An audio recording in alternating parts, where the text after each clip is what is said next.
Hello, everyone, and welcome back to The Rundown. I will be your host today, Craig DeLuz, coming at you from the West Coast, the left coast, behind the Iron Curtain, otherwise known as the Sierras. And today, well, today is Taco Tuesday.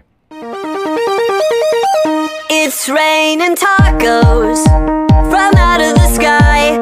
Tacos, no need to ask why. Just open your mouth and close your eyes. It's raining tacos. It's raining tacos out in the street. Tacos, all you can eat. Lettuce and shells, cheese and meat.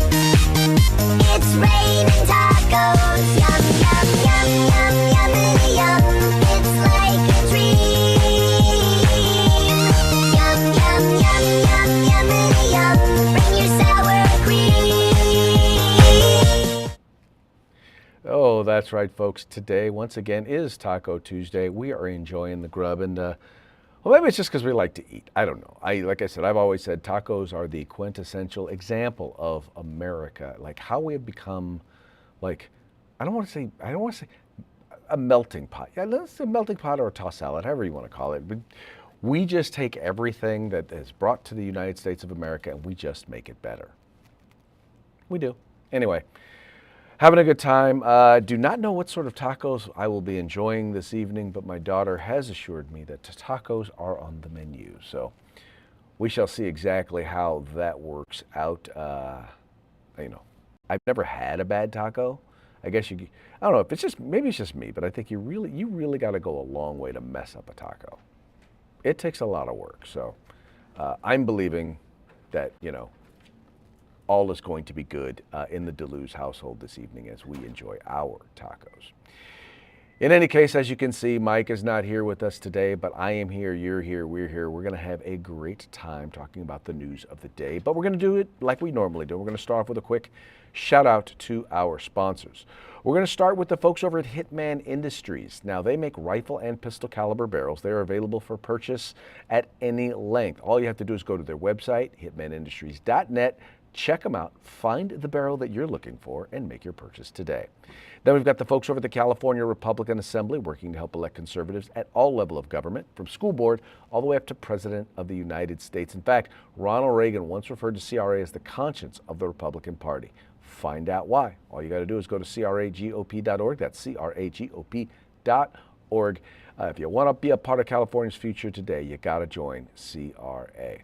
And then we've got the best in concealed carry tactical holsters available on the market. You will find them at hawgholsters.com. That's HAWG holsters.com. I know, spelled funny. HAWG, helping Americans wear guns. How much do they want to help Americans wear guns? So much so that if you go there, you find one that you want to buy, all you have to do is use the discount code The Rundown. All caps, no spaces, one word, just like it is right up there. And you are going to get your hog holster on discount today. And then finally, if you're looking to buy some new gear, weather's a changing, so guess what? The gear is a changing. Go to uscombatgear.com where you can find all things tactical except the gun. Now, they specialize in group sales. So if you have an agency, if you're a buying agent for an agency, or maybe for your department, or you have a gun club or something like that, and you're looking to make a big purchase you need to go there. Go there today, right now. Check them out. Spend some money with them. Trust me, they have a huge selection. They have great prices and phenomenal customer service. Check them out today. U.S. Combat Gear, the place where you can find all things tactical except the gun. All right, let's go ahead and get into now today's stories. We're going to start with with a story that's a kind of near and dear to my heart. It's an issue or something that we're dealing with here in Sacramento. As you know, I am a school board member. I sit on a local school board here in Sacramento. The district where I sit on the board, let's just say that, what's the word I'm looking for? Let's just say we're a smaller district. So we don't deal with a lot of the issues that some of the larger districts have to deal with. And one of those being the effects of large labor unions and their ability or their desire to dramatically impact the quality of education that we're able to provide to our students. Well, there's a big move right now in the state of California. If you live in California, you've probably heard about this. It's literally, all of the big districts are in the process, or not all the big districts, but a lot of the larger districts are in the process of going out on strike. And when I say going out on strike, I'm not talking like, okay, they sat down, they had negotiations, and the district offered them what they could afford, and or not offered. There's not a haggling that is going on. There is not a realistic expectation of what districts can actually do. What's happened is that this is a part of a statewide effort by the California Teachers Association. And this effort that they are doing, it's called We Can't Wait, is the movement that they are pushing here. And if you don't believe me, all you got to do is take a look right here at their website.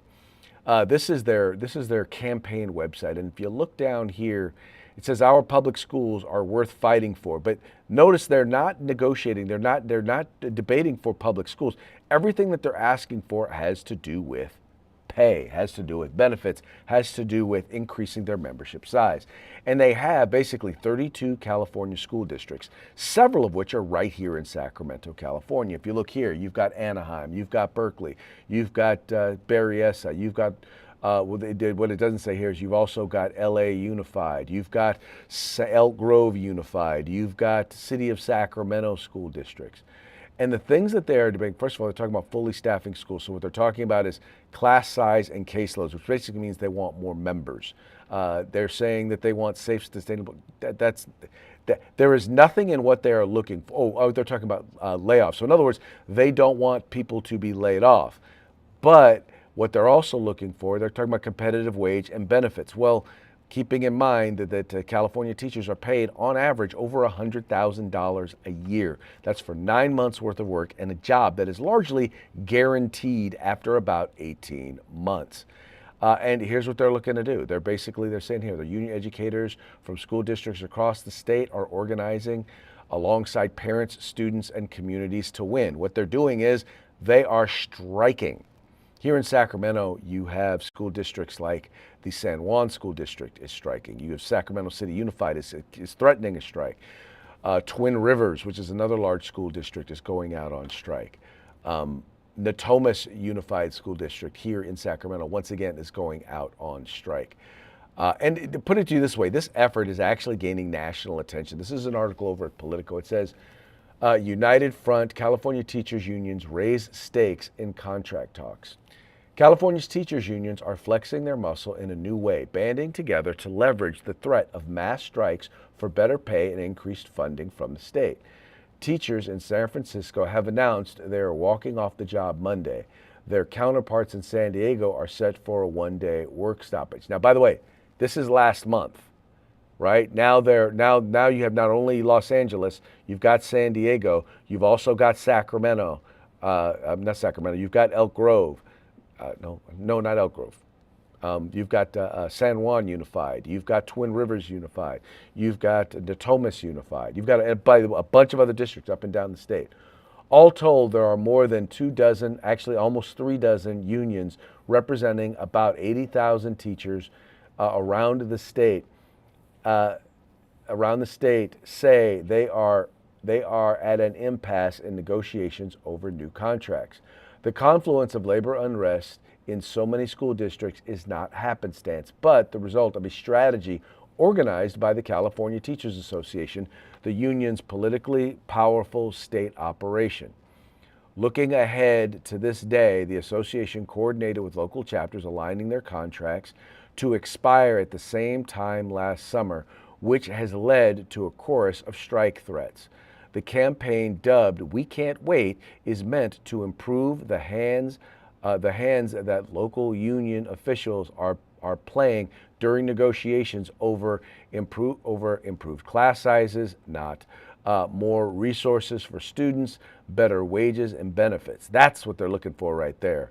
According to a statement put out by CTA, it is to show strength in a deep blue state in which organized labor holds significant sway, but one that comes with some risk. In an election year which teachers unions are hoping to win over voters on proposed ballot measure that would boost school funding by making permanent tax on the state's wealthiest residents, widespread strikes could backfire if teachers don't win public support for their demands.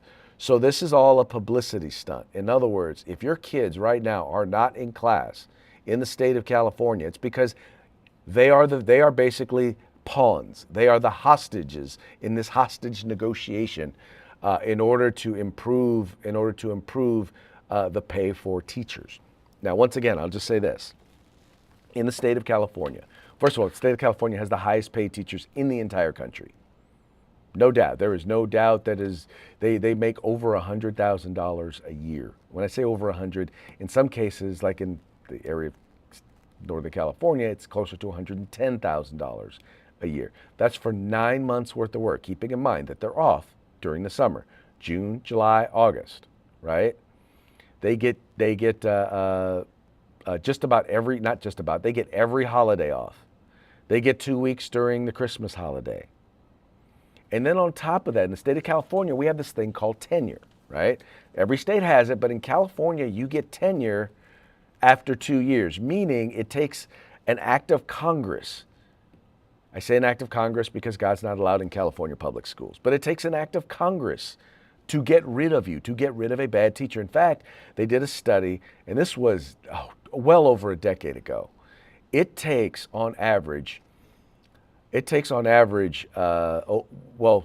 to try and update the numbers in my head. So you have to figure, if you're going to get rid of somebody, it takes them an average of 3 years to get rid of a bad teacher, right? So if it's an average of 3 years, that means that you've got to pay them those 3 years. So that right there, at average of $100,000 a year, is going to be $300,000. And then you also have the legal fees associated to it. Basically, it takes about $500,000 to get rid of and 3 years to get rid of a bad teacher in the state of California. So most people tend not to fire teachers once they get tenured. Now, we also have this requirement that if you're going to let a teacher go, you have to notify them or give them notice in March of the year before you're basically not going to re-up their contract, or you're going to be letting them go. What does that mean? That means that if you're going to keep them, if you're going to get rid of them during their probationary period, when you can get rid of them, you only really have 18 months. You don't have 2 years, right? Because you get to finish out your second year, but you don't get those last 3 months. You don't get those last 3 or 4 months of the school year. So teachers have to know basically 18 months in advance that they're going to be letting them go. So let's see, 6-figure income, a quarter of the year off, all vacations, no nights, no weekend, or very few nights, no weekends, or very few weekends, and you pretty much got a job for life. Someone tell me, where's the negative here? Someone tell me where they're not benefiting. Anyway, all that having been said, now what they're doing is, in the state of California, they're coming together, and you've got this district over here and this district over here are coming together, and they are negotiating together. They're saying, no, unless we all get what we want, we're all going out on strike. And what they're asking for, by the way, just so you know, is beyond unreasonable. It's beyond what many of these districts can afford. I know because I've talked with some of the board members. Now, board members, school districts aren't allowed to come together and collaborate. They're not allowed to come together and talk about how they're going to handle some of this stuff, right? They're not allowed to say, you know what, none of us are going to offer our teachers or our staff X amount of dollars. We're not going to offer any of them anything. We're going to do the same thing. We're going to collude together and make sure that they don't have the right or the ability and not negotiate in good faith.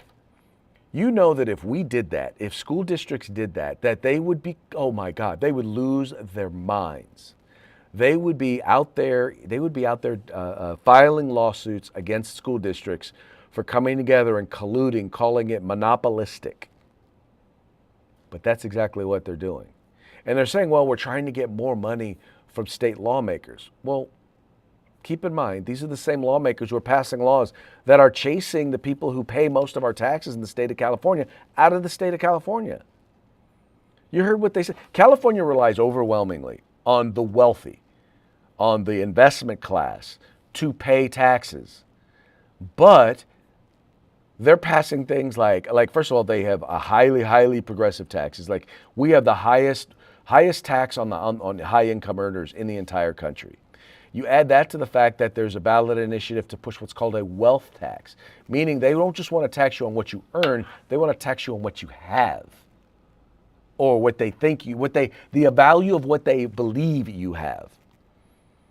Already, since this proposal has been introduced, California has lost an estimated $1.2 to $1.3 trillion in wealth, meaning wealthy people who pay the taxes in California are leaving the state of California. They're leaving in huge numbers, and we're seeing a result in our tax receipts, in the receipts we're getting now. So we're going to see an economic downturn here in the state of California. We're going to see a budget downturn in the state of California. By the way, it's gotten so bad that Wells Fargo Bank, which is started in California, or I don't know if they started in California, but they have a significant presence in California. Well, their biggest department is their wealth management department. Moved out of California. It's now in Florida. Why? Because that's where all their clients moved. And people don't want their wealth management or their wealth to be managed in California anymore because the taxes are going to be so high. And so they left. And so Wells Fargo Wealth Management left. It's not a coincidence. None of this is a coincidence. People seem to think, or the unions seem to think, that just by begging for more money, by demanding more money, they can deal with the affordability crisis. I get it. California is more expensive. It's gotten more, it's a lot more hard, it's a lot harder to live the American dream in California now than it did in 2020. Right now, your dollar is worth about 75 to 80 cents on the dollar compared to what it was in 2020. And it's likely worse in California, where we have, because of fuel prices, where because of increased taxes, where because of overregulation, housing has gotten so out of reach. All of these things are the results of Democratic policies passed by the Democratic Party. You want to know why you can't build in certain places? Ask the Democratic politicians that run those places.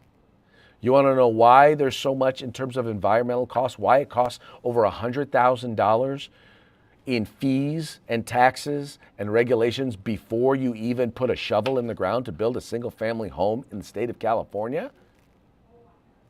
You want to know why? Ask the Democrat politicians in the state legislature who passed this stuff. That's the reason why. It's not a mystery. Well, it's not a mystery to some of us because, see, Democrats are still trying to push this affordability thing. And that's, by the way, part of what what the unions are trying to do here. They're trying to make California more affordable by increasing the pay of teachers. Well, here's the problem, folks. When you increase the pay of teachers, guess what else goes up? Everything else, right? I use a great example. Great example is the cost of fast food minimum wage. They decided to push the increase the minimum wage in California for fast food restaurants to $20. As a result, tens of thousands of jobs in the fast food industry were lost in the state of California.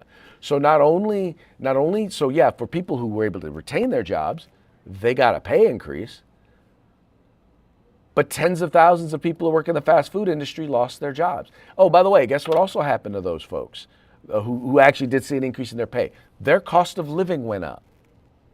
Because people who work at minimum wage jobs are more likely to consume products, goods, and services that are produced by minimum wage workers. And so what did you do? You cost some people their jobs, and others you increase their cost of living.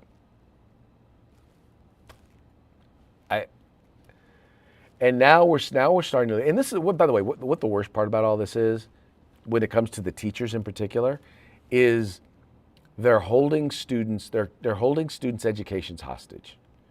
When students are not in the classroom, and by the way, keep in mind, this is a state where 1 in 5 kids can read, write, and do math at grade level.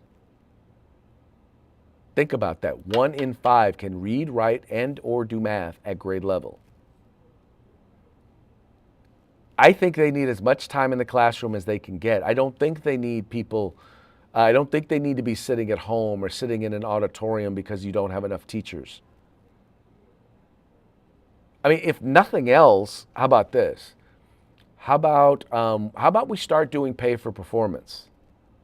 How about in the state of California, the better your numbers are, the more your kids or the closer your kids can get to reading, writing, and doing math at grade level, the more money we pay you. How about that? Nah, unions don't want that. They don't actually want to be judged on how well they do their job. They don't want their members to be judged. And by the way, I don't blame them. When I say I don't blame them, I don't blame them because that's their job. Their job is to improve the salary, improve the wage, benefits, and working conditions for their members. That's their job. I blame policymakers for giving in to that. I blame the people who elect the union leadership, right? I blame people who say, well, the California Teachers Association is an education advocacy group. No, they are not. They are a labor union. Their job, once again, is to advocate for their members, to increase the power of their members, to increase the wages and benefit of their members. Their job is not to advocate on behalf of education, because if they did, they'd be in class.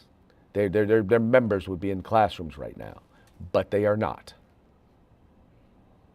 Instead, they're out on picket lines. And that is the fault of no one except the unions.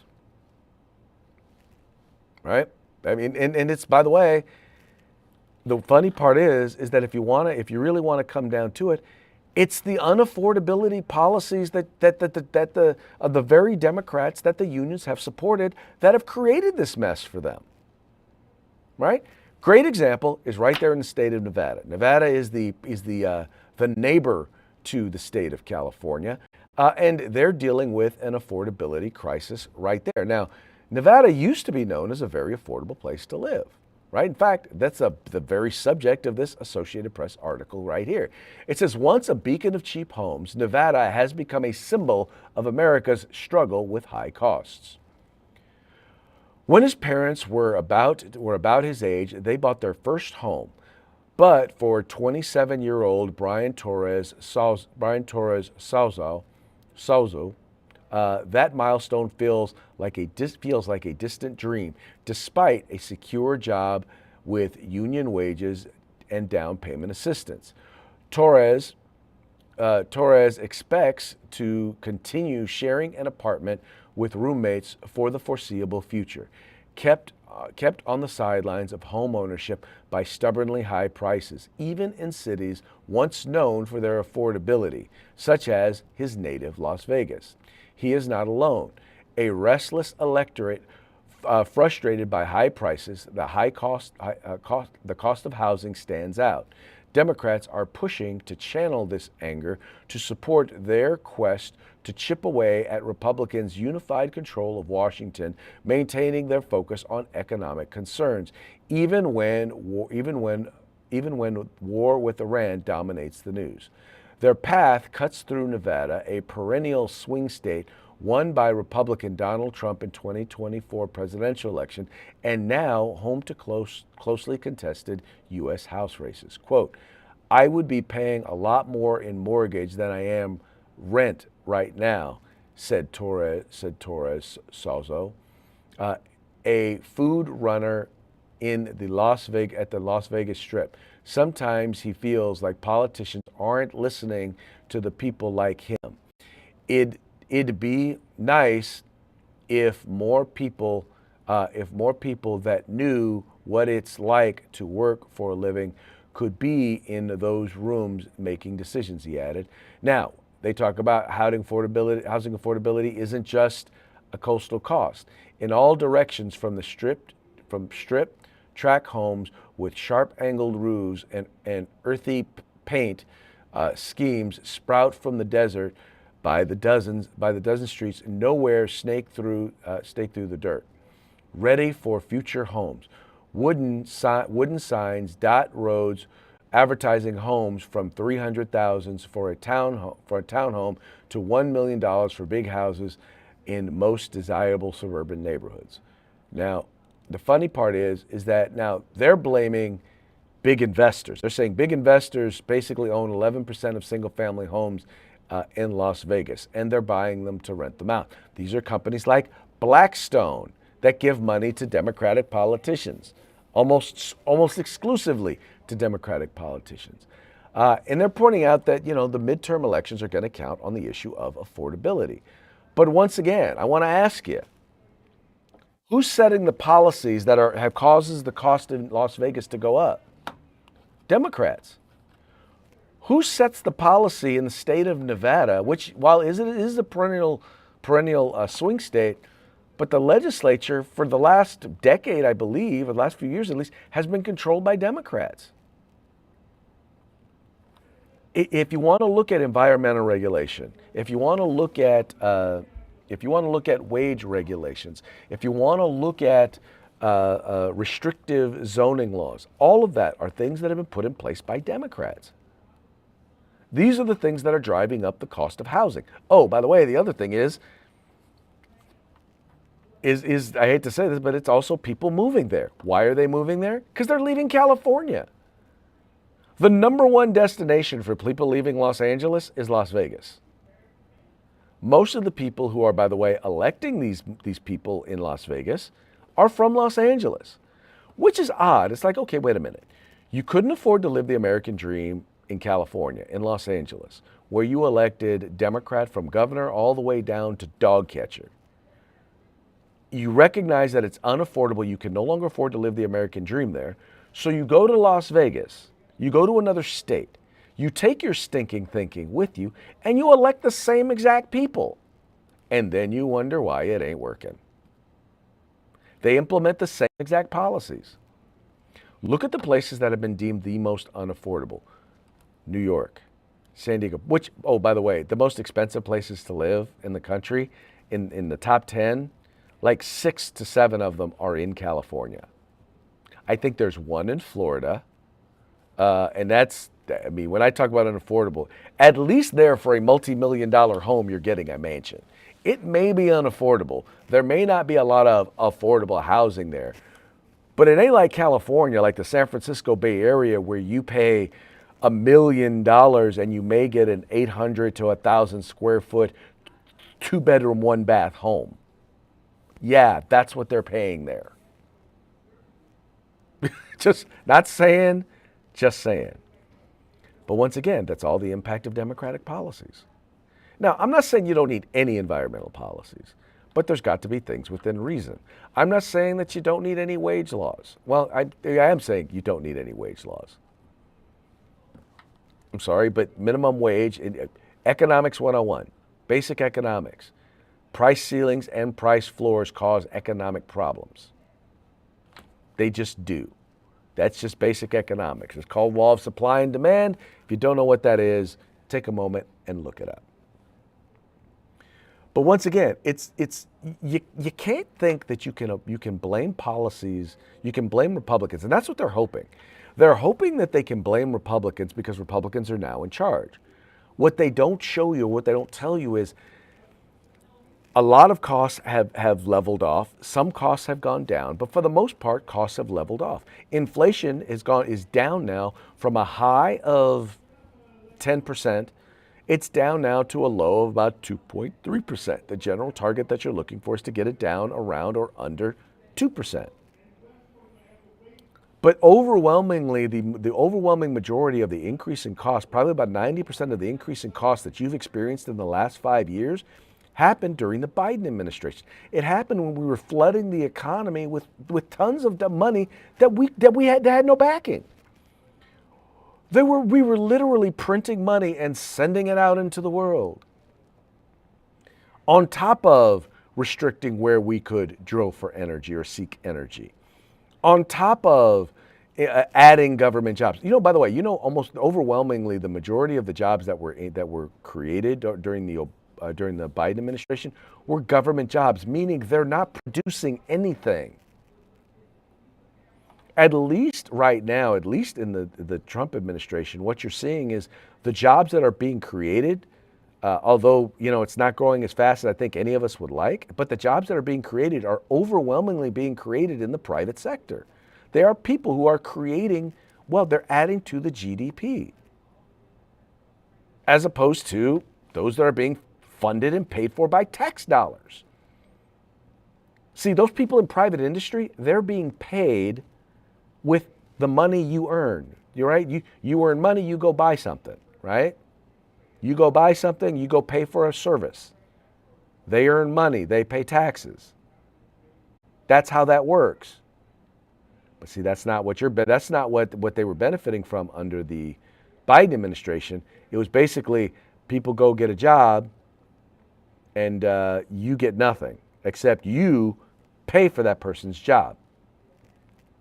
And that's why when you see government jobs being under attack, when you see a lot of new hires, thanks to Doge being let go, that's because those were jobs that were literally just created for no real good reason other than to say, hey, we created a job. No, you didn't create a job. You created a government program that is not creating or adding value. Anyway. At least I know, well, some folks here in this office may disagree with that, but I know y'all won't, because y'all believe in the free market. You understand how economics work. That's why you watch this program, because you get it. Sadly, not everybody does. All right, and speaking of not getting it, okay, it's been the weekend now. We've had several days for Mamdani to take a look at what happened, to think about what happened and say, we need to talk about not just general political vibe, but we need to be very, very specific. Because Mamdani decided that he was going to come out and he decried white supremacy in the protest that was taking place outside of his home. And I happen to be, first of all, most things that they call white supremacy are not white supremacy. They want to call it white supremacy because that's what they want to call it. This particular case, this was racism. He's honest about that. He's right about that. In this particular case, this was in fact racism, these people who were protesting out in front of his house. But the interesting thing is that the way in which they portrayed it, and the way in which the media, by the way, has portrayed it is, violence occurred occurred as a result of an anti-Muslim protest. What they don't tell you is that the racists were not the ones throwing bombs. It was in fact two individuals who were radicalized by Islam. Here you have Mamdani condemns white supremacy protests, but not radical Islam after ISIS-linked bomb attack. It says here, an anti-Islam protest led by Jake Lang, who has described himself as a January 6th political prisoner, drew counter-protesters outside Gracie Mansion. During the demonstration, authorities said at least one device was ignited. Two suspects identified by the authorities as Amir Balat, 18, and Ibrahim Kayumi, 19, were arrested at the scene in connection with the incident. Police revealed the device was improvised explosive device consisting of a sports drink bottle filled with volatile explosive material known as TATP, placed inside a glass jar and surrounded by nuts and bolts. The New York Post reported the law enforcement sources said Balat used the Arabic phrase Allahu Akbar after his police interview. During the brief appearance before reporters, he flashed a single finger gesture associated with ISIS. And then Mamdani went on to say this: Yesterday, white supremacist Jake Lang organized a protest outside Gracie Mansion rooted in bigotry and racism. Such hate has no place in New York City. It is an affront to our city's values and the unity that defines who we are. What followed was even more disturbing. Violence at a protest is never acceptable. The attempt to use an explosive device to hurt others is not only criminal, it is reprehensible and the antithesis of who we are. I want to thank the brave men and women of the NYPD who acted quickly to keep New York safe. Our officers ran toward danger without hesitation, demonstrating once again the courage and dedication it takes to keep it takes to protect the city every single day. My administration is closely monitoring the situation, and I remain in close contact with our police commissioner. Now, notice, missing from this was the fact that this was something that was done by basically two people who acknowledged in themselves that they were motivated, that they were basically that they were radicalized by ISIS. How is this not a thing? How is this not a thing that you have to address? How is this not a thing that you are going to address? Why are you going to come and make it sound like, well, what happened was these racist protesters brought a bomb? That's what they want you to think. That's how they want you to walk away from it. But they don't want you to know that, yeah, this was one of the people who were part of the peaceful religion of Islam. They don't want you to know that. I don't know why they don't want you to know that, but they don't. If we're being honest, right? Anyway. Last story, the day. Trump order cutting ties with Anthropic is on the way. Now, you might recall Anthropic, they're the ones that make Claude. Claude has so far proven to be by far the most effective and the best of all of the AIs so far, in particular for the work that's being done in the military. Now, one of the things that Anthropic said that they wanted to do was they wanted to make sure that the military did not use Anthropic in any of its items where there was no human check on it. Meaning, in particular, when it came to targeting, where they were going to be using it for targeting, they always wanted to make sure that there was a human check. Well, the Pentagon pushed back. And the reason the Pentagon pushed back was because they don't want it, not that they're planning on ever using it, to be for places or for if there's ever an opportunity. Not that they're arguing that they were going to use it without any sort of a human check before they check on targets. The whole point is that they want to make sure they cannot agree to restrictions to the use of a product that they have already bought and paid for. You don't get to come back and say, well, no, this is what you get to use it for. No, if I bought it, I own it, and I can use it any which way I want. Because if you allow them to get away with doing that with this, then they'll get away with doing that with other stuff. It says here, Trump order cutting ties with Anthropic likely to come later this week, sources say. It says here, President Trump will issue an executive order to remove Anthropic's AI technology from agencies across the executive branch. Sources familiar with the matter tell CBS News, saying the move could come as soon as this week. Mr. Trump announced on February 27 that he was ordering all federal agencies to immediately cease the use of Anthropic's technology after a dispute between the Pentagon and Anthropic over guardrails on military use of Claude, the company's flagship AI model. The Pentagon has initiated a 6-month phase-out of Claude. Other agencies, including the Treasury Department, have said they are discontinuing the use of Anthropic's products. Axios first reported that the White House was preparing an executive order to formalize the president's directive.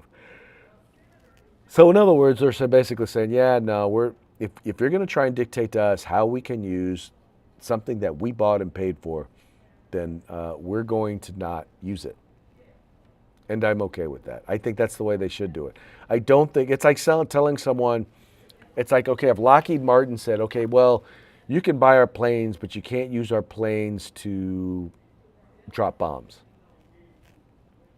Well, then what good are those planes to the military?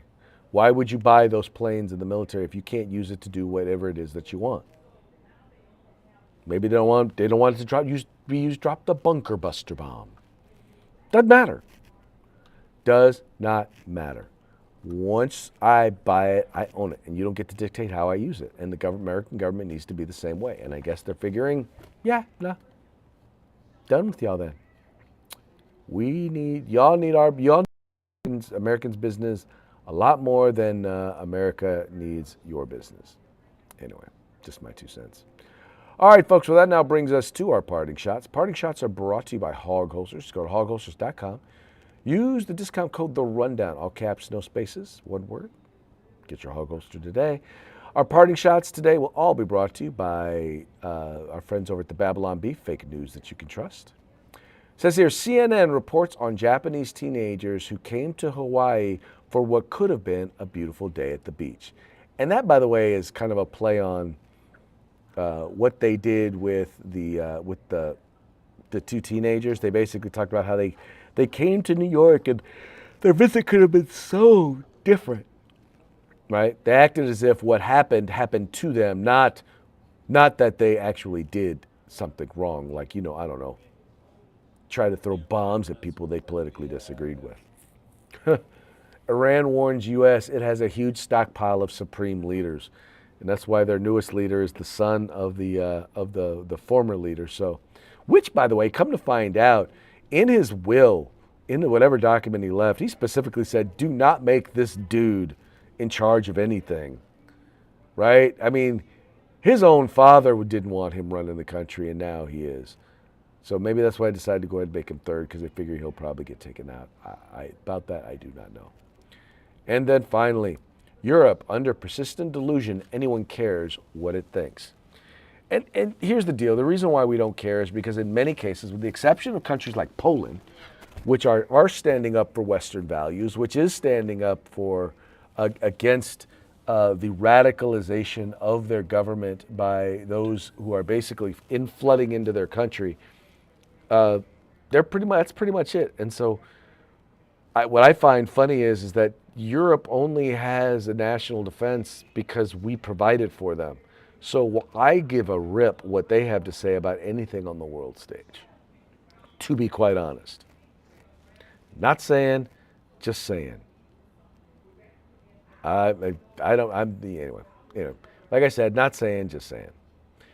Anyway, folks, that now brings us to the end of our show. But before we go, we're going to give one more quick shout out to our sponsors. We've got Hitman Industries rifle and pistol caliber barrels available for you to purchase at hitmanindustries.net. We've got the California Republican Assembly, the conscience of the Republican Party, at cragop.org. We've got the best in concealed carry tactical holsters available on the market at hogholsters.com. That's HAWG holsters.com, helping Americans wear guns. And then finally, we've got the place where you can find all things tactical except the gun, and that would be at uscombatgear.com. And that will once again be it for today. We very much appreciate you tuning in. We appreciate you liking and sharing the program with your friends and encouraging your friends to do the same. We will be back tomorrow on Throat Punch Thursday. Till then, y'all have fun. Stay safe. We'll see you mañana.